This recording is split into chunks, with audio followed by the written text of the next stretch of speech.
Sorry बरं का madam, मी मागे बघितलंच नाही बरं का. आयो. हा म्हणजे चालू आहेत असे.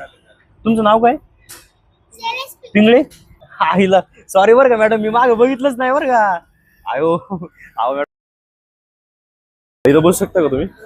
इथं बोलू शकता का? अहो लई दिवसांनी आमच्या मॅडम दिसल्या, म्हणजे अचानक मला प्रिन्सिपल मॅडम भेटल्या आमच्या, जे 2री पासून ते 7वी पर्यंत तिथं होत्या. आता एक आठवण राहिली. अचानक मला अपेक्षा नव्हती की मॅडम मला भेटतील, पण खरंच अहो मी 2रीला होतो.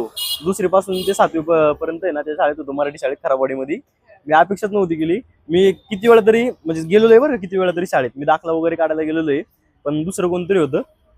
मी ऑफिसच्या दरवाजात उभी राहिली का, राव डॉक्टर म्हणायचे बाई एक पोरग काय ग्राउंडवर दिसेल फक्त दरवाजात उभं राहायचं. नाही, त्या टाइमला मॅडमनी ना दोघांना पण आम्हाला पुढे घेतलं होतं. अख्ख्या शाळेसमोर आम्हाला उठा बशा मारायला लावल्या होत्या. लय भारी. अरे थँक्यू. 98-81